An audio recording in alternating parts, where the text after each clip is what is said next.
সাধারণ মানুষের মাঝে গিয়ে আমি কাজ করেছি। আপনারা জানেন গত 17 বছর যাবত এই এলাকার মাঠে ঘাটে হাটে আমি সব সময় আমার কার্যক্রম চালু রেখেছি। করোনাকালীন সময়ে যখন অত্র অঞ্চলের মানুষ, সারা বাংলাদেশ না সারা পৃথিবীর মানুষই যখন আমরা দিশেহারা অবস্থায় ছিলাম, তখন কিন্তু আমি আমার এলাকার মানুষের পাশে ছিলাম।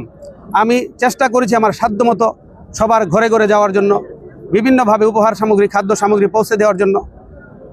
এছাড়াও আমাদের অঞ্চলটা মাঝে মধ্যেই বন্যা কবলিত হয়। আপনারা জানেন বিভিন্ন প্রাকৃতিক দুর্যোগের শিকার হই আমরা কিন্তু বন্যা কবলিত যখনই হয়েছি আমি তখনই প্রত্যেকটা মানুষের কাছে পৌঁছে যাওয়ার চেষ্টা করেছি। আমাদের নেতাকর্মীদেরকে সাথে নিয়ে আমি সবসময় বন্যা কবলিত মানুষের পাশে ছিলাম। এবং এই যে এই কুটিতেও ভয়াবহ অগ্নিকাণ্ড হয়েছিল, অগ্নিকাণ্ডে আমাদের অনেক ব্যবসায়ী ক্ষতিগ্রস্ত হয়েছে। আমি এখানে এসেছি, তাদের পাশে থেকেছি, তাদেরকে সহযোগিতা করেছি। আমাদের প্রত্যেকটা নেতাকর্মী গত 17 বছরে অনেক জেল জুলুম হুলিয়ার শিকার ছিলেন। প্রত্যেকটা নেতাকর্মী আমরা বিভিন্ন প্রকার এই ষড়যন্ত্রের শিকার ছিলাম, আমরা এই মামলার শিকার ছিলাম এবং বিভিন্নভাবে আমাদেরকে নির্যাতন করা হয়েছিল। এত নির্যাতন স্বীকার করেও আমরা মাঠে শক্তভাবে অবস্থান নিয়েছি এবং আমরা সবসময় মাঠে ছিলাম। আজকে এর ফসল আমি পেয়েছি যে আপনারা দেখতে পেয়েছেন যে আমার নেতৃত্বে সবাই কত শক্তিশালীভাবে দুর্গ হিসাবে কসবা আখাউড়াকে গড়ে তুলেছে। আগামী দিনে আমি বিশ্বাস করি আমি যেভাবে কাজ করতেছি, আমাদের প্রিয় নেত্রী দেশনেত্রী বেগম খালেদা জিয়ার মৃত্যুতে আমরা উনি দুনিয়াতে নাই, আমরা ওনার জন্য দোয়া করি। মহান আল্লাহ পাক যেন ওনাকে জান্নাতুল ফেরদাউসের নসিব করেন।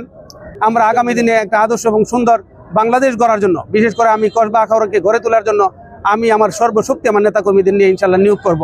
বাংলাদেশকে একটা আদর্শ দেশ হিসাবে গড়ে তোলার জন্য, একটা সমৃদ্ধশালী দেশ হিসাবে গঠন করার জন্য এবং বাংলাদেশের স্বাধীনতা এবং সার্বভৌমত্বকে অক্ষুণ্ণ রাখার জন্য যেন কাজ করে যেতে পারেন, আমাদেরকে যেন সঠিক দিক নির্দেশনা দিয়ে আগামী দিনে পরিচালনা করতে পারেন, সেই জন্য আমরা ওনাদের জন্য দোয়া করব।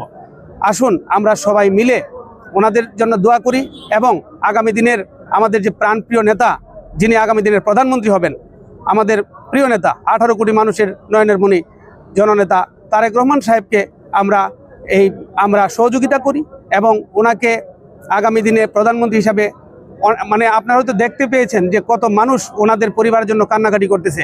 কত মানুষ সারা বাংলাদেশের দল মত নির্বিশেষে, বেগম খালেদা জিয়া বা জিয়া রহমান স্যারের ক্ষেত্রে কোনো প্রকার দলের বিষয় আসে না। তারা হচ্ছে সার্বজনীন নেতা, সারা দেশের নেতা, সারা পৃথিবীর মধ্যে একটা উজ্জ্বল দৃষ্টান্ত।